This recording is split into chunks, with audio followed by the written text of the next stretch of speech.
उच्च प्राथमिक विद्यालय तालीमगंज की विद्यालय प्रबंधन समिति यानी एसएमसी की बैठक में मैं आप सबका स्वागत करता हूं। मैं हूं समिति का अध्यक्ष मनोहर, किसान हूं। मेरी बेटी इसी स्कूल में पढ़ती है। मैं हूं मोहसिन, ग्राम पंचायत का वार्ड सदस्य। मेरा नाम राज देवी है। मेरा बेटा इस स्कूल में पढ़ता है। मैं मुकेश कुमार हूं। मेरे 2 बच्चे इस स्कूल में पढ़ते हैं। मैं शालिनी, ग्राम विकास संगठन एनजीओ में काम करती हूँ। मैं ममता, इस गांव की आंगनवाड़ी कार्यकर्ता हूँ। मैं सुमन लता, इस स्कूल की प्रधान अध्यापिका। मैं सतबीर, मैं स्कूल में अध्यापक हूँ। मुझे तो आप सभी जानते ही हैं। मैं हूं सबसे सीधा, सुंदर और शानदार सुरकुमार उर्फ सुरीले। मेरी बेटी स्कूल में पढ़ती है। आपको कौन नहीं जानता सुरीले भैया? तो दोस्तों, ऐसा है कि आज की बैठक में हमारे बीच 2 नए सदस्य हैं, भोलाराम भैया और नसरीन जहां। आप दोनों का स्वागत है। इससे पहले कि हम आज की बैठक की कार्यवाही शुरू करें, हम लोगों को मिलकर भोलाराम और नसरीन जहां को ये बताना चाहिए कि विद्यालय प्रबंधन समिति यानी एसएमसी क्या है और वो क्या-क्या काम करती है। इतना तो मुझे मालूम है कि ये विद्यालय हमारे गांव तालीमगंज में है और इसलिए इस विद्यालय की जिम्मेदारी तालीमगंज वालों की यानी हमारी है। सीधी बात है, विद्यालय गांव का तो जिम्मेदारी भी गांव की। बिल्कुल ठीक कहा तुम लोगों ने। यही सोचकर सभी विद्यालयों में एसएमसी बनाई जाती है कि विद्यालय का प्रबंधन समुदाय के लोगों के ही हाथ में हो। असल में विद्यालय प्रबंधन समिति यानी एसएमसी समुदाय और विद्यालय के बीच एक पुल का काम करती है। एसएमसी के सदस्य के रूप में हम एक बड़ा काम कर रहे हैं। हमारे योगदान से बच्चों को अच्छी शिक्षा मिलेगी। बच्चे अच्छी शिक्षा पाएंगे तो अच्छे नागरिक बनेंगे। अच्छे नागरिक तो अच्छा देश, अच्छा समाज। इस तरह तो एसएमसी के सदस्य के रूप में हमें सिर्फ अपने गांव की ही नहीं बल्कि देश की सेवा करने का मौका मिला है। शुरुआत तो अच्छी हो गई। अब सबसे पहले बात करते हैं कि एसएमसी में कौन-कौन लोग होते हैं और उसका गठन कैसे होता है। एसएमसी के 2 हिस्से हैं, एक है आम सभा और दूसरी है कार्यकारी परिषद। आम सभा में विद्यालय में पढ़ने वाले सभी बच्चों के अभिभावक, विद्यालय के सभी अध्यापक, पंचायत के प्रतिनिधि तथा गणमान्य लोग शामिल होते हैं। बिल्कुल। अब ये आम सभा अपने बीच में से कार्यकारी परिषद चुनती है। इसमें 12 अभिभावक, प्रधान अध्यापक, वरिष्ठ अध्यापक, बाल सांसद के सदस्य और पंचायत प्रतिनिधि आदि सदस्य होते हैं। सदस्यों का कार्यकाल होता है 3 साल का, लेकिन अगर किसी अभिभावक सदस्य के बच्चे संबंधित विद्यालय से दूसरे विद्यालय में चले जाएं, तो उसकी सदस्यता समाप्त हो जाती है। भोला भैया और नसरीन जहां, हमें उम्मीद है कि आप दोनों हमारी बातों को समझ रहे होंगे। यहां तक की बात तो समझ में आ गई। विद्यालय तो हम समझते ही थे, समिति भी समझ में आ गई, लेकिन प्रबंधन। कोई बात नहीं, उसके बारे में भी बात करते हैं। देखिए, जैसा कि नाम से ही पता चलता है, विद्यालय प्रबंधन समिति यानी विद्यालय के प्रबंधन के लिए बनाई गई समिति। विद्यालय का प्रबंधन करना माने विद्यालय की सब गतिविधियों की जिम्मेदारी लेना, ताकि विद्यालय में सब कुछ सही हो, समय से हो, नियम के मुताबिक हो, व्यवस्थित तरीके से हो। हाँ, विद्यालय की योजनाएं ठीक से बने, उन्हें ठीक से लागू भी किया जाए और विद्यालय की गतिविधियों पर नजर रखी जाए। समझ गए भोला भैया और नसरीन जहां प्रबंधन के बारे में? बात तो समझ में आ रही है, लेकिन हम लोग इसे विस्तार में समझना चाहते हैं।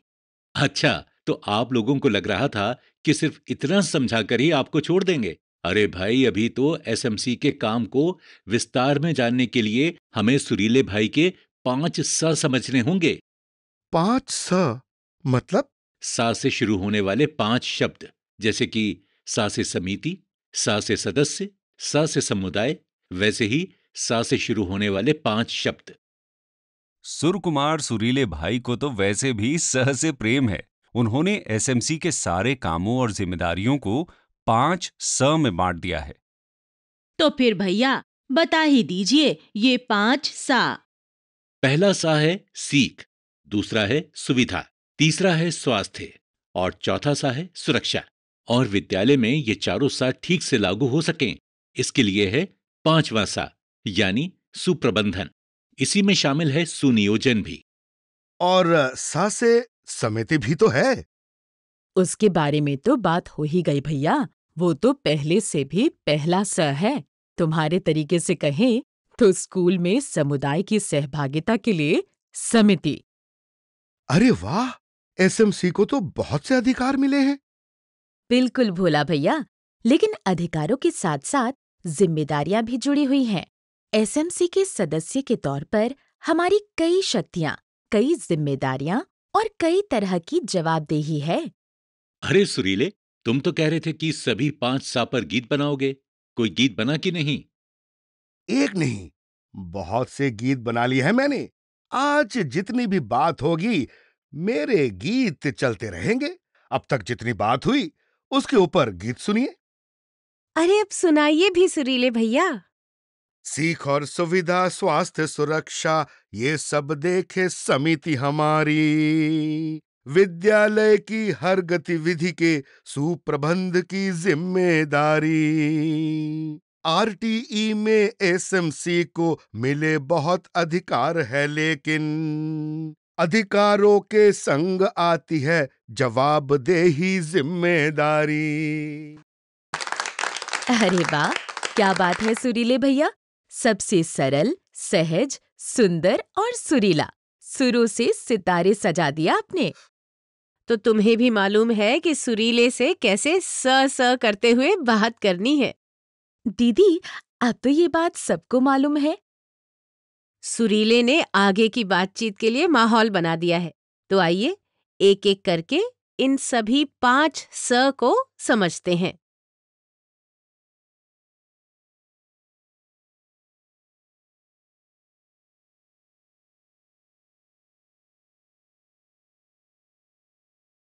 हाँ, तो मैं कह रहा था कि विद्यालय प्रबंधन समिति यानी एसएमसी के कार्यों, अधिकारों और जिम्मेदारियों को बताने वाले 5 सा में पहला सा है सीख। विद्यालय बच्चे के लिए सीखने की, सृजन की जगह है। यूं तो एसएमसी का हर काम कुल मिलाकर सीखने से ही जुड़ा है, लेकिन इस पहले स यानी सीख में हम उन कार्यों की चर्चा करेंगे जो सीधे बच्चे के सीखने से जुड़े हैं। तो सबसे बुनियादी काम तो ये है कि 6 से 14 साल के हर बच्चे का स्कूल में दाखिला कराया जाए। कोई भी बच्चा बिना दाखिले के रह न जाए। बिल्कुल ठीक कहा तुमने मोहसिन। इस बार तो वैसे भी ज्यादा ध्यान रखना होगा। कोरोना के दौरान बाहर काम करने वाले कई लोग गांव में वापस आए हैं। उनके बच्चों का स्कूल छूट गया होगा। हमें सरकारी निर्देशों के मुताबिक ऐसे बच्चों का भी दाखिला करवाना चाहिए। इसके अलावा गांव के कुछ लोग ऐसे भी हैं जिनकी आर्थिक स्थिति पर कोरोना के कारण प्रभाव पड़ा है।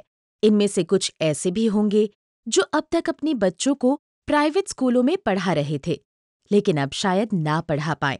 तो हमें ऐसे बच्चों पर भी नजर रखनी होगी और उनका दाखिला स्कूल में करवाना होगा। बहुत बढ़िया बात कही शालिनी। हमें गांव में 6 से 14 साल के एक एक बच्चे का दाखिला करवाना होगा और उसके बाद ये भी ध्यान रखना होगा कि दाखिले के बाद सभी बच्चे नियमित रूप से स्कूल आएं। बिल्कुल ठीक। बच्चे का स्कूल में सिर्फ दाखिला हो जाना ही काफी नहीं है, उसकी नियमित उपस्थिति भी जरूरी है। और हाँ, एसएमसी को ये भी देखना चाहिए कि किसी भी बच्चे की पढ़ाई बीच में छूट ना जाए। ये तो हम जानते ही हैं कि कोरोना की वजह से बहुत लंबे समय तक स्कूल बंद रहे हैं। इससे बच्चों के ड्रॉप आउट होने की संभावना बढ़ गई है।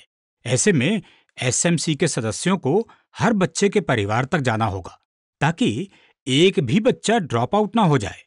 उन बच्चों पर खास ध्यान देना होगा जिनका इस बार दाखिला होना है।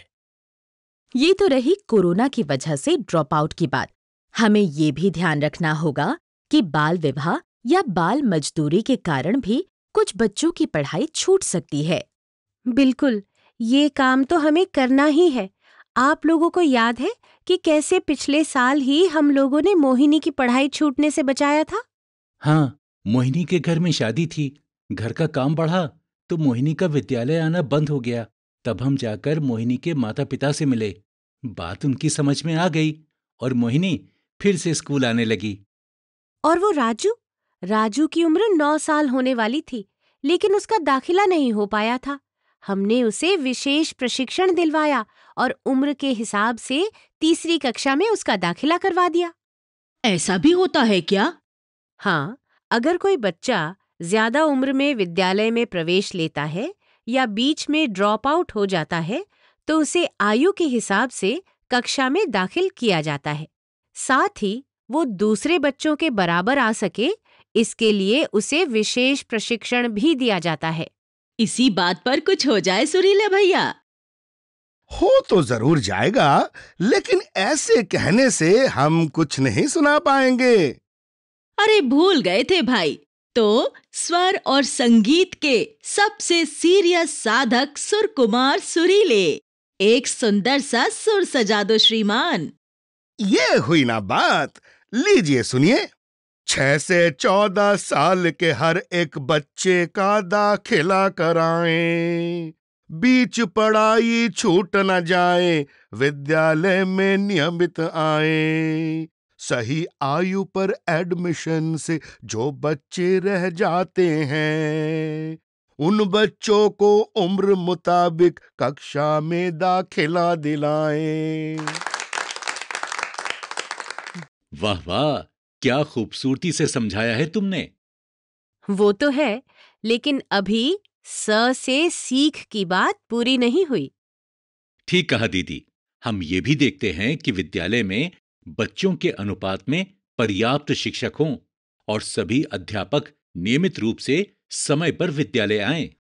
हम ये भी देखते हैं कि कक्षा एवं विषय के अनुसार शिक्षण की प्रगति कैसी चल रही है। इसमें अगर कोई दिक्कत है तो हम अध्यापकों के साथ मिलकर उसे दूर करने का प्रयास करते हैं। मतलब? अब मतलब मैं बताता हूं। जैसे जैसे बच्चे एक कक्षा के बाद दूसरी कक्षा में जाते हैं, उसके हिसाब से उनकी सीख का स्तर बढ़ना चाहिए। उदाहरण के लिए, अगर कोई बच्चा दूसरी कक्षा पास करके तीसरी में जाता है, तो उसे 99 तक के अंक लिखना और पढ़ना आना चाहिए। लेकिन 1 साल बाद, यानी तीसरी कक्षा पास करने के बाद, इस बच्चे को 999 तक के अंक लिखने और पढ़ने आने चाहिए। ये तो थी गणित की बात। ऐसे ही हर विषय के लिए सीख का लक्ष्य तय किया गया है। एसएमसी को ये लक्ष्य हासिल करने में अध्यापकों की मदद करनी होती है। लेकिन अध्यापकों के अलावा दूसरे लोग इसमें कैसे मदद कर सकते हैं? बहुत मदद कर सकते हैं और करते भी हैं। जिन बच्चों का सीख का स्तर कम है, हम उनके अभिभावकों के साथ मिलकर बात करते हैं और बच्चे की सीखने के स्तर में सुधार करने की कोशिश करते हैं। इस बार कोरोना की वजह से वैसे भी हालात मुश्किल हैं। स्कूल भी बहुत दिनों के बाद खुले हैं। ऐसे में हमें पहले से ज्यादा कोशिश करनी होगी कि बच्चों की सीख पर कम से कम असर पड़े। बिल्कुल, इसके लिए हमें समुदाय के सभी लोगों को साथ में लेना होगा। अभिभावकों को, किशोर किशोरियों को, एनजीओ के कार्यकर्ताओं को, महिला समूह के सदस्यों को, पंचायत के लोगों को, सभी को इस काम से जोड़ना होगा। हर बार हम ये भी देखते हैं कि पाठ्यक्रम कितना पूरा हुआ। इस बार शायद पाठ्यक्रम कुछ घटाया जाए। फिर भी हमें इसका ध्यान रखना होगा कि तय समय पर सारा पाठ्यक्रम पूरा हो जाए। इसी बात पर हमसे कुछ सुन भी लीजिए। सुनाओ भाई, सुरकुमार सुरीले, सुनाओ। शाला में शिक्षक पूरे हो और समय पर शाला आए, शिक्षण में गुणवत्ता हो और पाठ्यक्रम पूरा करवाएं। शिक्षण की उपलब्धि का भी समय समय मूल्यांकन हो। सीखने में कोई दिक्कत हो तो मिलजुल करके हम सुलझाएं। अभी तो सुरीले भैया और भी सुनाएंगे, क्योंकि स से सीख की बात अभी पूरी नहीं हुई है। हम जानते हैं कि बच्चों के सीखने की प्रक्रिया में शिक्षण अधिगम सामग्री यानी TLM जरूरी है। हम देखते हैं कि TLM विद्यालय में उपलब्ध हो और इसका भरपूर इस्तेमाल भी किया जाए। शिक्षक बच्चों को गतिविधियों के द्वारा भी सिखाएं। हम चाहते हैं कि बच्चों की रचनात्मकता बनी रहे, उनकी प्रतिभा निखरे और उनका शैक्षणिक विकास भी अच्छी तरह से हो। इसके लिए हम विद्यालय में प्रतियोगिताओं आदि शिक्षणेतर गतिविधियों का आयोजन करवाते हैं। कभी-कभी हम किसी कलाकार, कहानीकार, मूर्तिकार, शिल्पकार इत्यादि को विद्यालय में बच्चों से मिलवाते हैं या बच्चों को उनके पास ले जाते हैं। जैसे पिछले सत्र में हमने पास के गांव में रहने वाली झरना दीदी को विद्यालय में बुलाया था। झरना दीदी कहानियां और कविताएं लिखती हैं। अरे हाँ, उन्होंने बच्चों को अपनी रचनाएं सुनाई भी और उन्हें कहानियां, कविताएं लिखने के तरीके भी बताए। इसके बाद कुछ बच्चों ने कविताएं और छोटी-छोटी कहानियां लिखना भी शुरू कर दिया। ऐसे ही रहमान भैया भी तो आए थे। वही जो कागज के खिलौने बनाते हैं। हाँ वही, बच्चों को बड़ा मजा आया था उस दिन। और सीखा भी तो कितना बच्चों ने। ऐसे ही बच्चों में आत्मविश्वास लाने के लिए, उनमें सामूहिकता की भावना बढ़ाने और नेतृत्व की क्षमता बढ़ाने के लिए हमने विद्यालय में मीना मंच, राजू मंच और कुछ जगहों पर गार्गी मंच की गतिविधियों को भी बढ़ावा दिया है। मजे मजे में गीत कहानी खेल खेल में पढ़ते जाएं, सहभागी गतिविधियों से और TLM से खूब सिखाएं, कला गीत संगीत आदि से ज्ञान मिले और हुनर बढ़े। अध्यापक शिक्षण की ये सब रोचक विधियां जब अपनाएं। अरे वाह, बहुत अच्छे। अरे कुछ ना कहिए, अभी पूरा नहीं हुआ है। नए नवेले हुनर सिखाएं और आत्मविश्वास बढ़ाएं। विद्यालय के बच्चों को कुछ ऐसे लोगों से मिलवाएं। मीना मंच से सामूहिकता और सामाजिकता आए। विद्यालय के हर एक बच्चे को बेहतर इंसान बनाएं। अरे वाह, अपने सुरीले ने तो कमाल ही कर दिया। सुर सम्राट सुरीले भैया जिंदाबाद जिंदाबाद। तो भैया भोलाराम और नसरीन जहां, आप दोनों स से सीख की बात तो अब समझ ही गए होंगे। बिल्कुल दीदी। ये तो बहुत अच्छी बात है, लेकिन कोरोना को ध्यान में रखते हुए हमें सीखने सिखाने के तौर तरीकों में कुछ बदलाव भी करने होंगे। हमें ये सुनिश्चित करना होगा कि बच्चों का स्वास्थ्य भी प्रभावित न हो और उनके सीखने में भी कमी न आने पाए। इसके लिए अध्यापकों को बच्चों के साथ ज्यादा समय देना होगा, क्योंकि अब बच्चों को दूर दूर बैठना होगा, तो शायद क्लास का स्वरूप भी कुछ बदलना पड़े। कुछ स्थितियों में मोबाइल द्वारा शिक्षा देने के लिए भी खुद को और बच्चों को तैयार करना होगा।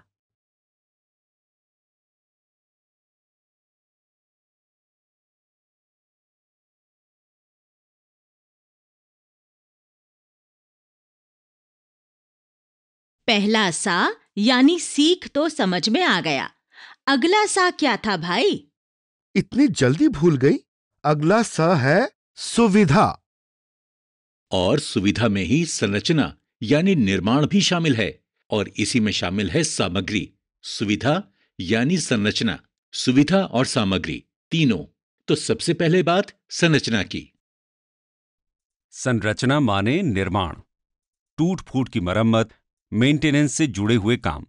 विद्यालय में कोई भी नया निर्माण हो, टूट फूट की मरम्मत करवानी हो या रंग रोगन, इन सब के लिए भी SMC को योजना बनानी होती है और उसे अमल में भी लाना होता है। जैसे कि पिछले साल विद्यालय में एक नया कमरा बनवाया गया। उसके पिछले साल विद्यालय की 4 दीवारें टूट गई थी, उसे ठीक करवाया गया। इसके अलावा मरम्मत और रंग रोगन तो नियमित रूप से होता ही है। एक बात तो आप भूल ही गए गुरुजी, खास जरूरत वाले बच्चों के लिए स्कूल में खास शौचालय भी तो बनवाया गया है। और कोरोना को ध्यान में रखते हुए इस बार बच्चों के हाथ धोने के लिए बिना हाथ लगाए पैर से चलने वाले नलों की व्यवस्था भी तो करनी है। ऐसे तो बहुत काम है। मध्याह्न भोजन वाली रसोई में टाइल लगवाई गई है, नालियों की मरम्मत हुई है, लाइब्रेरी की नई अलमारियां आई हैं, कुछ फर्नीचर भी आया है। अरे बस बस, अब सारे काम गिनाओगे क्या? अगर नहीं गिनाएंगे तो अपने काम और जिम्मेदारियों के बारे में ये नए सदस्य जान कैसे पाएंगे? ये बात तो सही है। तो भाई भोलाराम और नसरीन, पिछले साल हमने रसोई और भोजन के स्थान की मरम्मत करवाई। और वो खेल का मैदान भी तो उबड़ खाबड़ था, बरसात में उसमें पानी भी भर जाता था, उसे भी तो एसएमसी ने ठीक करवाया। बच्चों के समुचित विकास के लिए पढ़ाई के साथ खेलकूद भी तो जरूरी है। हम लगातार ये भी देखते हैं कि शौचालय ठीक हालत में है या नहीं।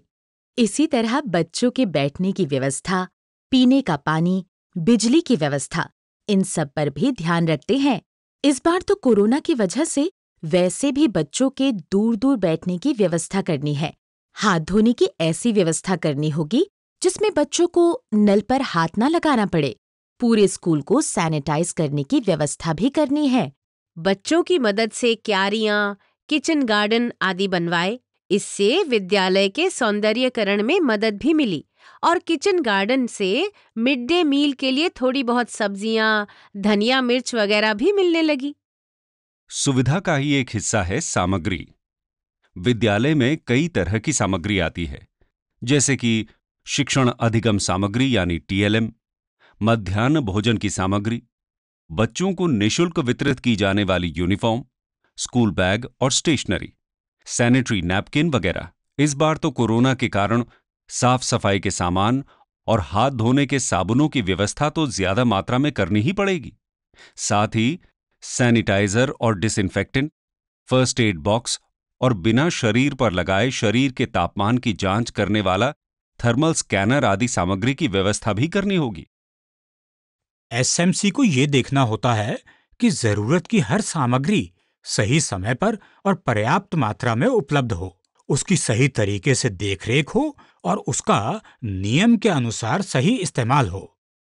तो इस तरह सुविधा का मतलब उन सारी सुविधाओं, संरचनाओं और सामग्री से है जो विद्यालय के प्राथमिक कार्य और हमारे पहले सा यानी सीख में मदद करती हैं। सा से सुविधा अगर पूरा हो गया हो तो मैं कुछ सुनाऊं?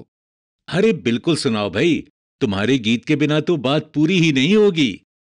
टूट फूट की करे मरम्मत या फिर करना हो निर्माण, बिजली पानी शौचालय हो या फिर खेलों का मैदान, यूनिफॉर्म या बैग किताबें एमडीएम की सामग्री, विद्यालय में ठीक रहे सब, एसएमसी ये रखती ध्यान। बहुत बढ़िया।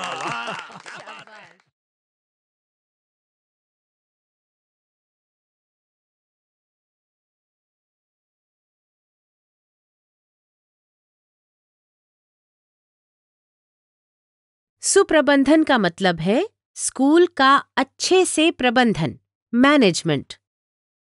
सुरीले भैया के हिसाब से कहें तो एसएमसी को ये देखना है कि विद्यालय का हर काम सही, समयबद्ध, सुनियोजित और सुव्यवस्थित तरीके से हो। अरे वाह शालिनी, तुमने तो सुरीले की स को बहुत अच्छे तरीके से अपना लिया है। बहुत बढ़िया। तो भाई चलिए सुप्रबंधन की बात शुरू करें। और सुप्रबंधन की बात शुरू होगी सुनियोजन से। सुनियोजन माने अच्छी तरह से नियोजन। नियोजन करना मतलब योजना बनाना। विद्यालय की सब गतिविधियां ठीक तरीके से चलें, इसके लिए जरूरतों का अनुमान लगाना, उनके हिसाब से योजना बनाना, ये हुआ सुनियोजन। वैसे तो हम लोग लगातार योजना बनाते हैं, लेकिन सुनियोजन से जुड़ी हुई सबसे महत्वपूर्ण गतिविधि है विद्यालय विकास योजना। ये विद्यालय की 3 साल की योजना होती है। पिछले साल ही तो हमने विद्यालय की जरूरतों का अनुमान लगाते हुए विद्यालय विकास योजना बनाई है। इस योजना में ये अनुमान लगाया जाता है कि अगले 3 साल में विद्यालय की जरूरतें क्या हैं और उसके अनुसार प्रस्ताव बनाया जाता है, वित्तीय मांग की जाती है। सुनियोजन से ही समिति बच्चों को दी जाने वाली निशुल्क पाठ्य पुस्तकों, ड्रेस, टीएलएम तथा विद्यालय की सामग्री आदि की आवश्यकताओं का हिसाब रखती है। समिति ये भी देखती है कि विद्यालय को जो संसाधन मिले हैं उनका नियम के अनुसार उपयोग हो। लेकिन सिर्फ योजना बनाना ही समिति का काम नहीं है। समिति को यह भी देखना होता है कि विद्यालय विकास योजना और दूसरी सभी योजनाओं का समय पर और नियम के अनुसार क्रियान्वयन हो। इसके साथ ही विद्यालय का कोष विकसित करना और संसाधन जुटाना भी समिति का ही काम है। कोष संसाधन जुटाना मतलब समझ में नहीं आया। अरे भोलाराम भैया, सरकार से जो पैसा मिलता है वो तो है ही, इसके अलावा समिति अपने संसाधन भी जुटा सकती है। अच्छा, ऐसा भी होता है? बिल्कुल होता है। एक उदाहरण से बात समझाते हैं। हमारे स्कूल में खेल का मैदान सामने की सड़क से थोड़ा नीचे था, इसलिए ज्यादा बारिश होने पर उसमें पानी भर जाता था। इसके लिए मैदान में मिट्टी भरवानी थी। मैंने इस बात को पंचायत में रखा और पंचायत ने भराव के लिए गांव के सूखे तालाब से मिट्टी निकालने की अनुमति दे दी।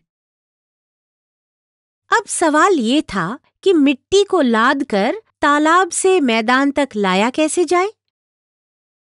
इसके लिए सोहन भैया ने अपना ट्रैक्टर काम पर लगा दिया। हाँ, और इरशाद भाई ने ट्रैक्टर में डीजल डालने के पैसे दिए। इसके बाद काम शुरू हुआ। मिट्टी की लदाई और उतराई के लिए लोग अपने अपने फावड़े लेकर आ गए। कई लोगों के श्रमदान से 3 ही दिन में मैदान समतल हो गया। इस तरह हमने एक ही काम के लिए कितने लोगों को साथ में लिया। इसके अलावा मनरेगा के माध्यम से भी तो विद्यालय का कितना काम होता है। विद्यालय में ऐसे ऐसे कई काम हुए हैं, जैसे वो गोविंद राम ने अपनी माताजी की याद में बच्चों के खाने की जगह पर शेड लगवाया। ऐसे ही शालिनी की एनजीओ बच्चों के बीच कई तरह की गतिविधि करवाती है। क्या क्या गिनाएं? इतना समझिए कि एसएमसी सरकार से मिलने वाले धन के अलावा ग्राम सभा, स्वयंसेवी संस्थाओं, सांसद और विधायक निधि और अन्य लोगों से भी दान अनुदान, सामग्री तथा लोगों की सेवाएं प्राप्त कर सकती है। इससे विद्यालय के लिए संसाधन तो जुटते ही हैं, स्कूल के कामकाज में सबकी सहभागिता यानी हिस्सेदारी भी बढ़ती है। विद्यालय की गतिविधियों में समुदाय को शामिल करना, उनकी सहभागिता बढ़ाना, ये भी तो समिति का एक बड़ा काम है। बिल्कुल, एसएमसी बनाने के पीछे तो मकसद ही यही है कि विद्यालय के प्रबंधन में समुदाय के लोगों की सहभागिता बढ़े। लेकिन एक बात तो रह ही गई। वो क्या दीदी? हमने संसाधन और कोष की बात तो कर ली, लेकिन जब स्कूल के कोष की बात होगी तो हिसाब किताब की बात भी होगी, संसाधनों की बात होगी तो उनके सही इस्तेमाल की बात भी होगी। बिल्कुल सही कहा आपने। एसएमसी विद्यालय के खर्चों के बारे में निर्णय भी लेती है और खर्च का हिसाब किताब, लेखा जोखा भी रखती है। हमें यह भी देखना होता है कि विद्यालय का पैसा और संसाधन सही तरीके से और नियमों के अनुसार खर्च हो रहे हैं या नहीं। और इतने सारे काम करने के लिए एसएमसी को समय समय पर अपनी बैठक भी करनी पड़ती है। बैठक हमारे काम का बहुत जरूरी हिस्सा है। हम लोग बैठक की अच्छे से तैयारी करते हैं। सबकी सुविधा के हिसाब से बैठक का दिन, समय और तारीख ये सब तय किया जाता है। हम ध्यान रखते हैं कि बैठकें नियमित हों और सभी सदस्य बैठक में भाग लें। फिर जब बैठक शुरू होती है तो सबसे पहले हम पिछली बैठक में लिए गए निर्णयों की समीक्षा करते हैं, जैसे क्या क्या काम हुए, क्या क्या रह गए, क्या कमी थी, उसे कैसे सुधारा जाए। इसके बाद हम आगे की योजना पर चर्चा करते हैं। इसमें पिछले छूटे हुए कामों को भी जोड़ते हैं। हर काम के लिए जिम्मेदारियां तय होती हैं। और हाँ, हर बैठक में अगली बैठक का समय और तारीख भी तय हो जाती है। एक बैठक से दूसरी बैठक के बीच में हम बैठक में लिए गए निर्णयों को अमल में लाते हैं, उनका फॉलो अप करते हैं। और हाँ, एक जरूरी बात और, एसएमसी को इन बैठकों का रिकॉर्ड भी रखना होता है। तो भैया, सारी बातें हो गई सुप्रबंधन के बारे में। देखते हैं कि सुरीले का गीत तैयार है या नहीं। हमारा गीत हर समय तैयार रहता है, सुनिए। विद्यालय का विकास कैसे हो, ये सब योजना बनाएं। जितना भी हो सके समिति से अपने संसाधन भी जुटाएं। ठीक रहे सब कागज पत्तर, जमा खर्च का रखे हिसाब। 3 साल की बने योजना, उसका पालन भी करवाएं। तो भाई, विद्यालय प्रबंधन समिति यानी एसएमसी के कार्यों और जिम्मेदारियों के बारे में हम लोगों ने चर्चा तो खूब विस्तार से की, लेकिन नए सदस्यों को कुछ समझ भी आया या नहीं? सब कुछ अच्छी तरीके से समझ में आ गया भैया। सबने खूब अच्छे तरीके से समझाया। और जो कुछ कमी थी उसे सुरीले भैया के गीतों ने पूरा कर दिया। आप सभी लोगों का धन्यवाद। अरे धन्यवाद कैसा नसरीन दीदी, आपके और भोलाराम भैया के बहाने सभी ने समिति के कार्यों और जिम्मेदारियों को एक बार फिर से दोहरा लिया। तो फिर मैं भी सबसे पहले की बात को फिर से दोहरा दूं? बिल्कुल सुरीले भैया, ये तो बहुत बढ़िया रहेगा। सीख और सुविधा, स्वास्थ्य, सुरक्षा, ये सब देखे समिति हमारी। विद्यालय की हर गतिविधि के सुप्रबंध की जिम्मेदारी। आरटीई में एसएमसी को मिले बहुत अधिकार है, लेकिन अधिकारों के संग आती है जवाबदेही, जिम्मेदारी।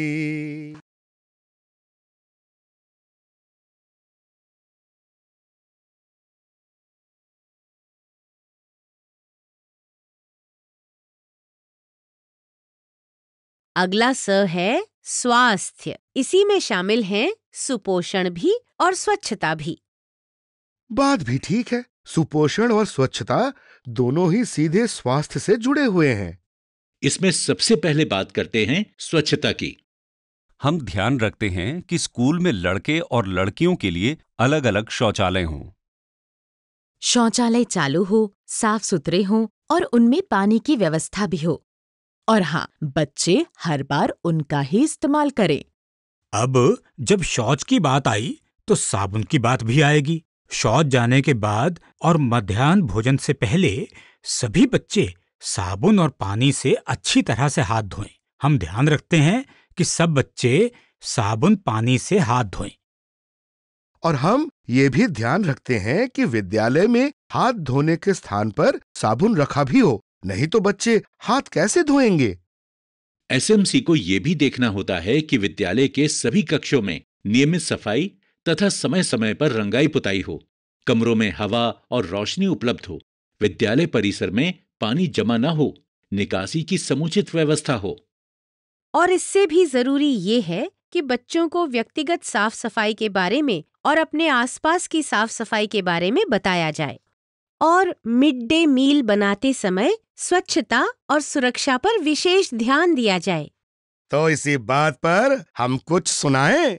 अरे बिल्कुल, हम तो कहने ही वाले थे। बच्चे शौचालय में जाएं, फिर साबुन से हाथ धुलाएं।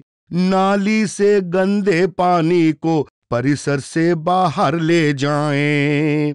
भोजन बने सफाई से हो, स्वच्छ पेयजल पीने को। साफ सफाई और सेहत के बारे में सबको समझाएं।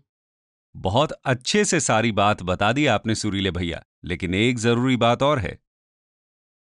वो जरूरी बात है बड़ी होती किशोरियों के लिए माहवारी प्रबंधन। अरे हाँ, बढ़ती बच्चियों के लिए हमने सैनिटरी नैपकिन की व्यवस्था भी तो कराई। बच्चियों को पैड बदलने में सुविधा हो, इसके लिए बाथरूम को भी ठीक करवाया।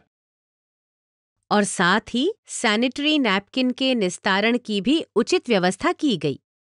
AWW बहन और ANM दीदी ने बच्चियों को माहवारी प्रबंधन के बारे में भी तो बताया। और इसका परिणाम ये हुआ कि अब माहवारी के दिनों में बच्चियों का स्कूल नहीं छूटता। सुरीले भैया, इस बात पर भी आपकी ओर से कुछ होना चाहिए। बिल्कुल, हम तो हर समय तैयार है। लो सुनो, माहवारी होने पर बच्ची क्या क्या करे बताया जाए। पैड दिलाए, जगह बनाए, निस्तारण का करे उपाय। मासिक का हो ठीक प्रबंधन, हर एक बिटिया स्वस्थ रहे। एक दिन भी स्कूल न छूटे, ऐसे सारे करो उपाय। अरे वाह, बहुत बढ़िया। कितने सहज शब्दों और सुंदर शैली में सुर लगाया सुरीले भैया ने। ये तो हुई माहवारी प्रबंधन की बात। अब चर्चा करते हैं स से स्वास्थ्य के तहत आने वाली एक और बात, यानी सुपोषण की।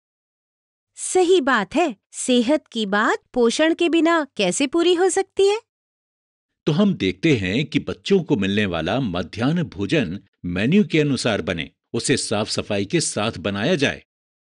बच्चों में आयरन की कमी ना होने पाए, इसके लिए उन्हें आयरन की गोलियां दी जाएं और बच्चे इन्हें खाएं भी। इसी तरह निःशुल्क दी जाने वाली कीड़े की दवा भी बच्चों के लिए उपलब्ध हो। हमारी कोशिश रहती है कि पोषण, एनीमिया तथा माहवारी प्रबंधन के बारे में अध्यापकों, अभिभावकों और बच्चों को जानकारी मिले और वे इस जानकारी को व्यवहार में भी उतारें। तो सुपोषण की स्वादिष्ट बात पर हो जाए सुरीले भैया की सरगम। हम तो तैयार है हरदम। मेन्यू के अनुसार हो भोजन, साफ सफाई से बनवाएं। आयरन और कीड़े की गोली सारे बच्चे नियम से खाएं। खान पान और एनीमिया के बारे में बच्चे जाने। पोषण ठीक रहे तभी तो बच्चे ठीक से पढ़ भी पाएं। आप तो कमाल हैं सुरीले भैया। नाम ना बदलो हमारा, हम कमाल नहीं हैं, सुरीले हैं। ये तो हुई आम दिनों में स्वास्थ्य की बात, लेकिन आजकल तो स्वास्थ्य से जुड़ा सबसे बड़ा संकट कोरोना के रूप में सामने आ गया है। जब तक ये बीमारी रहती है, तब तक हमें कई अतिरिक्त व्यवस्थाएं भी करनी होंगी। बिल्कुल ठीक कहा आपने। स्कूल खुलने से पहले स्कूल की सभी खुली, अधखुली और बंद जगहों की साफ सफाई का काम पूरा करना होगा। जिस भी चीज पर किसी के भी हाथ लग सकते हैं, उन सभी सतहों को रोजाना बार बार साफ करना जरूरी है। देखना होगा कि हाथ धोने के लिए हर समय पानी उपलब्ध हो, टॉयलेट चालू हो, साफ सुथरे हो और उनमें पानी का पर्याप्त इंतजाम हो। उन्हें समय समय पर साफ किया जाए। हमें ये भी देखना होगा कि बच्चे, अध्यापक और विद्यालय में आने वाले सभी लोग हर समय मास्क पहने रहें। समय समय पर साबुन और पानी से हाथ धोते रहें।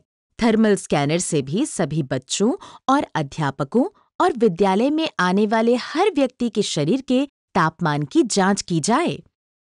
साथ ही हमें ये भी सुनिश्चित करना होगा कि विद्यालय में तथा विद्यालय से घर के रास्ते में बच्चे कम से कम 1 मीटर की दूरी बनाए रखें। घर से बाहर निकलने से पहले मास्क पहन लें और रास्ते में, विद्यालय में पूरे समय और वापस घर जाने के रास्ते में मास्क पहने रहें। कक्षा में बच्चों के बैठने की व्यवस्था इस तरह ही करनी होगी ताकि किन्हीं 2 बच्चों के बीच 1 मीटर से कम दूरी न हो। इसके लिए कक्षा में रंग से गोले बनाने होंगे। अच्छा, ये बताओ भोला और नसरीन, बात समझ में आ रही है या नहीं? बिल्कुल, सब कुछ समझ में आ रहा है कि हमारी यानी एसएमसी की क्या-क्या जिम्मेदारियां हैं। बस एक बात मुझे जोड़नी थी। हाँ हाँ, बताओ बताओ। स्वास्थ्य से जुड़ी हुई एक और बात मुझे याद आई। वो है बच्चों का व्यायाम और खेलकूद। वो भी तो जरूरी है बच्चों की सेहत और विकास के लिए। अरे हाँ, ये जरूरी बात बताना तो हम सब भूल ही रहे थे। हम ये भी ध्यान रखते हैं कि विद्यालय में बच्चों को व्यायाम सिखाया जाए, उनके लिए खेलकूद की जगह भी हो और जरूरी सामान भी। तभी तो हमने पिछले साल खेल का मैदान ठीक करवाया था। उसी से तो मुझे भी याद आया दीदी। इसका मतलब ये है भोला भैया कि आप और नसरीन आपा सब बात ध्यान से सुन रहे हैं। तो क्या अब तक तुम्हें लग रहा था कि हम ध्यान से नहीं सुन रहे हैं, हैं?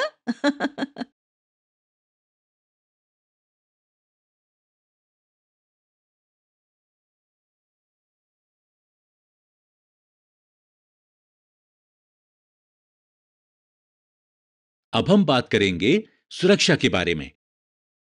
सुरक्षा का मतलब सिर्फ बच्चों को स्कूल में शारीरिक सुरक्षा देना ही नहीं है, बल्कि मानसिक सुरक्षा देना भी है।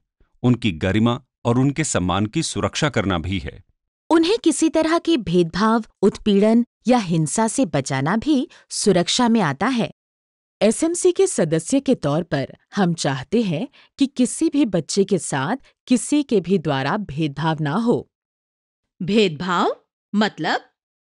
जाति या धर्म के आधार पर भेदभाव, लड़का लड़की के आधार पर भेदभाव, भाषा, खान पान या पहनावे के आधार पर भेदभाव, शारीरिक स्थिति के आधार पर भेदभाव, अमीरी गरीबी के आधार पर भेदभाव, दूसरे राज्य या शहर से आए बच्चे के साथ भेदभाव या किसी भी आधार पर बच्चे के साथ भेदभाव नहीं होना चाहिए।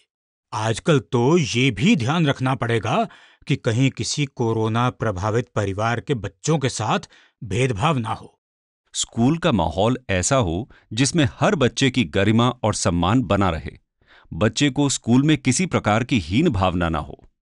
हाँ, और हर बच्चे को शिक्षा और विकास के बराबर अवसर मिले। हर बच्चे के पास विद्यालय की तमाम गतिविधियों में भाग लेने का और अपनी बात को कहने का अधिकार हो। हमें ये भी ध्यान रखना होता है कि खास जरूरत वाले बच्चों का खास ध्यान रखा जाए। हाँ, जैसे वो अपना शानू है ना, उसे चलने में दिक्कत है, और वो समीना जो ठीक से देख नहीं पाती। हम ध्यान रखते हैं कि इन्हें स्कूल में कोई असुविधा ना हो। अध्यापक और बच्चे इनकी मदद करें और इनके साथ दूसरे बच्चों जैसा ही व्यवहार करें। एक बात और, बच्चे विद्यालय में प्रसन्न रहें और उन्हें कोई डर न हो। डर? किस तरह का डर? किससे डर? डर कई तरह का हो सकता है। स्कूल में अध्यापकों की डांट या पिटाई का डर, अध्यापकों या बच्चों द्वारा मजाक उड़ाने का डर। एसएमसी को बच्चों की सुरक्षा पर भी ध्यान रखना होता है। जैसे कि चोट या दुर्घटना के खतरे से बचाना। सिर्फ स्कूल के भीतर ही नहीं, घर से स्कूल के रास्ते में भी हमें बच्चों की सुरक्षा का ध्यान रखना होता है। अभी 2 साल पहले की बात है। मोनू स्कूल आते समय खुले गड्ढे में गिर गया था। तब हमने उस गड्ढे को बंद करवाया। और वो चंदन, उसे बिजली का करंट लग गया था। वो खुला तार भी तो हटवाया हमने। स्कूल आते जाते समय बच्चों के साथ छेड़छाड़, यौन हिंसा का डर भी तो रहता है। कुल मिलाकर एसएमसी को यह देखना होता है कि स्कूल में या स्कूल के रास्ते में बच्चों को किसी तरह के भेदभाव, हिंसा, शारीरिक मानसिक उत्पीड़न या शोषण का अनुभव ना हो। और हाँ, हमारी ये भी कोशिश रहती है कि गांव में बाल श्रम और कम उम्र में शादी की कोई घटना न हो। इसका सीधा असर बच्चों की शिक्षा पर पड़ता है। इसी बात पर एक सुरीली तान सुन लीजिए। तो फिर सुरीले भैया, सुना दीजिए समिति के बारे में सबसे सुरीली तान। हर एक बच्चा विद्यालय में बराबरी के अवसर पाए, भेदभाव या उत्पीड़न या शोषण का भय नहीं सताए, दंड न हो, अपमान न हो कोई हीन भावना, किसी तरह का डर ना हो, सब खुशी खुशी विद्यालय आए। अरे वाह, शाबाश।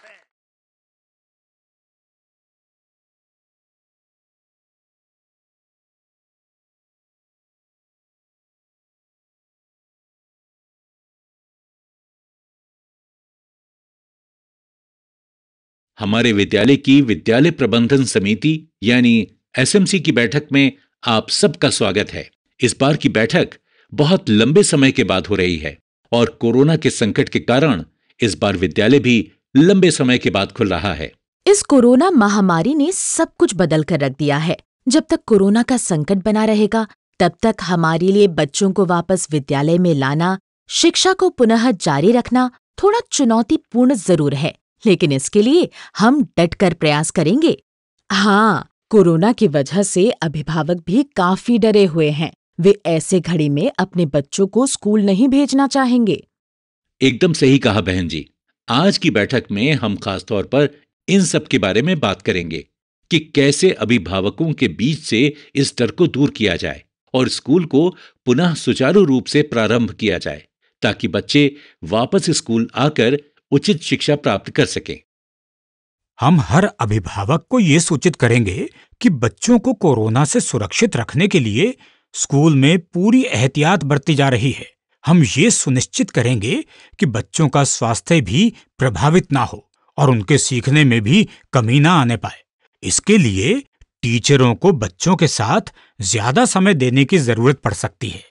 ये सही कहा आपने। अगर अभिभावक अपने बच्चों को लेकर सुरक्षित महसूस करेंगे, तभी तो उन्हें वापस स्कूल भेजना चाहेंगे। स्कूली शिक्षा बच्चों के लिए बहुत महत्वपूर्ण है। गांव के हर बच्चे का सही उम्र में स्कूल में दाखिला सुनिश्चित करना भी जरूरी है। आखिरकार हर बच्चे के जीवन तथा आचरण का मूल आधार शिक्षा ही तो है।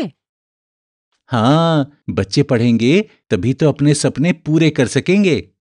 हाँ, पर हमें यह भी याद रखना है कि अभिभावकों की पूरी सहमति के बाद ही बच्चों को स्कूल आने की अनुमति दी जाएगी। इसके लिए हमें हर अभिभावक से लिखित रूप में सहमति लेनी होगी। बच्चे इस कोरोना महामारी में काफी प्रभावित हुए हैं। उन्हें कई महीनों से घर के अंदर रहना पड़ा है। उनका स्कूल 7 से भी ज्यादा महीनों से बंद चल रहा है, जिससे उनका अपने दोस्तों के साथ खेलना कूदना, मिलना जुलना और बातचीत करना सब कुछ छूट गया है। इससे बच्चों पर मानसिक प्रभाव पड़ा होगा, जो उनके विकास पर भी असर डाल सकता है। सही कहा। इसीलिए स्कूल को बच्चों के लिए सबसे अच्छी जगह माना जाता है, जहां वे खुलकर दोस्तों के साथ खेलते हैं, सीखते हैं और अपने आप को खुश महसूस करते हैं। सही कहा। हम इस बार बच्चों को पहले की अपेक्षा ज्यादा सुरक्षा व बेहतर वातावरण प्रदान करने का प्रबंध करेंगे। उन्हें खेलने कूदने व मनोरंजन के लिए अतिरिक्त सुविधाएं भी मुहैया कराएंगे, जिससे उनके अंदर हर रोज स्कूल आने की इच्छा बनी रहे। हमें शिक्षा के अलावा उनके मनःस्थिति को समझना और उनसे बातचीत करना जरूरी है। केवल उनका पाठ्यक्रम पूरा करने पर ही ध्यान नहीं रखना है, बल्कि टीचर को अतिरिक्त समय देकर उनके सीखने के स्तर को बढ़ाने की जरूरत है।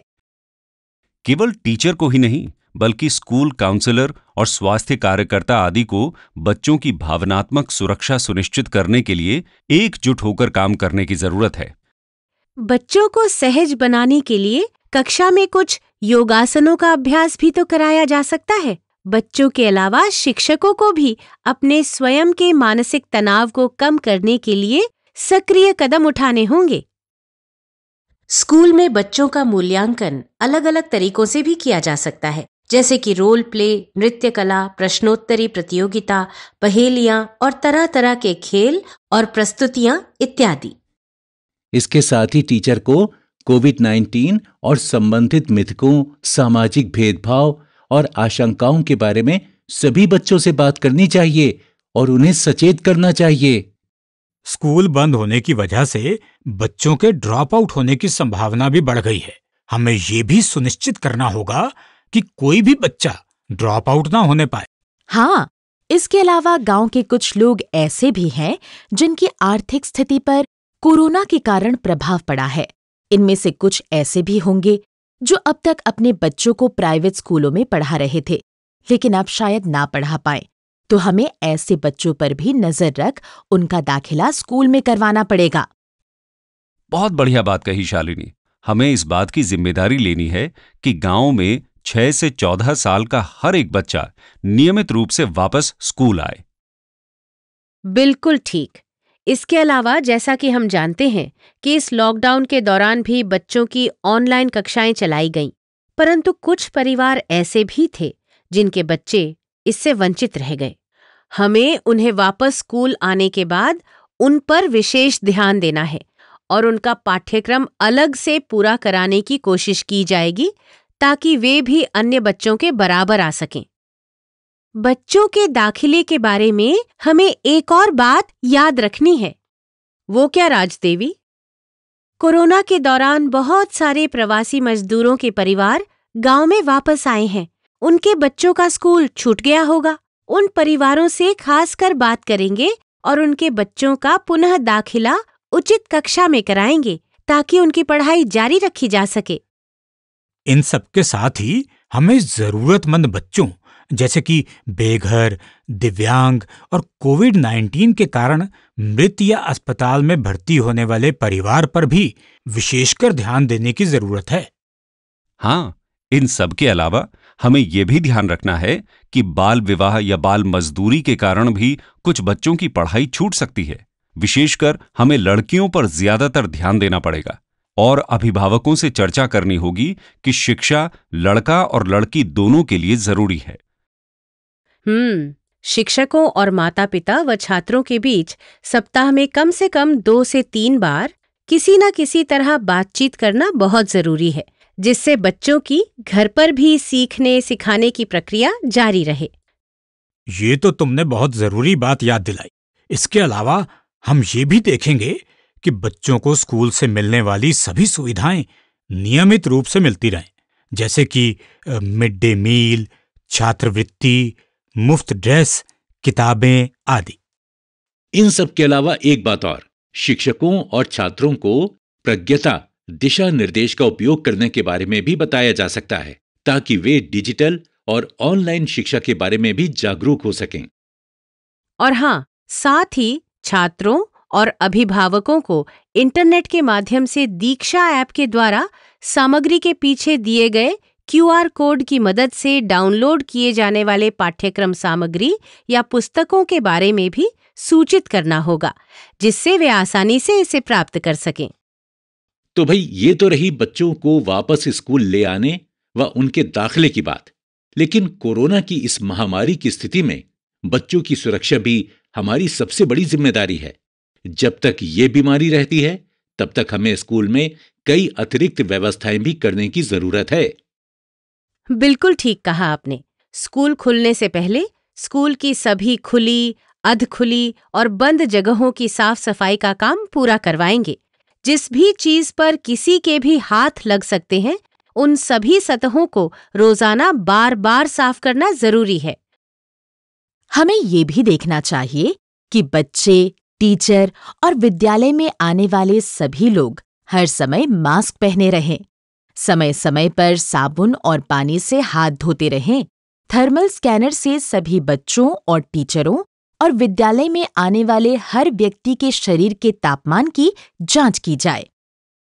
कक्षा में बच्चों के बैठने की व्यवस्था इस प्रकार हो कि 2 बच्चों के बीच कम से कम 2 गज की दूरी हो।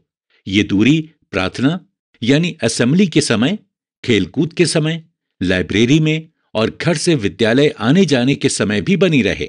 बच्चे खेल भी इस तरह के खेलें जिसमें वे एक दूसरे के निकट न आएं और उन्हें किसी भी बच्चे की छुई हुई किसी चीज जैसे कि गेंद आदि को छूना ना पड़े। जिन विद्यालयों में स्कूल बस आदि वाहन से बच्चे आते हैं, वहां वाहन में भी बच्चों के बीच कम से कम 2 गज की दूरी रहे। बच्चे हर समय मास्क पहने रहें तथा वाहन को डिसइंफेक्ट करने की व्यवस्था भी करेंगे। ये तो रही बच्चों के सुरक्षा की बात। इसके साथ ही एक अहम बात और, हमें बच्चों और अभिभावकों को कोरोना के लक्षणों के बारे में जानकारी भी देनी होगी। कोरोना से प्रभावित व्यक्ति को खांसी, जुकाम और बुखार आता है। किसी किसी को सांस लेने में दिक्कत भी होती है। ये लक्षण दिखते ही उस व्यक्ति को अपने आप को घर के अन्य लोगों से अलग कर लेना चाहिए और स्वास्थ्य कार्यकर्ताओं से संपर्क करना चाहिए। इन सब बातों से अभिभावकों के बीच भी सतर्कता बढ़ेगी और वो अपना और परिवार का ध्यान रख सकेंगे। आज की बैठक में जो भी बातें तय की गईं, उन्हें हम जल्द ही अमल में लाएंगे ताकि स्कूल व्यवस्थित तरीके से शुरू हो सके।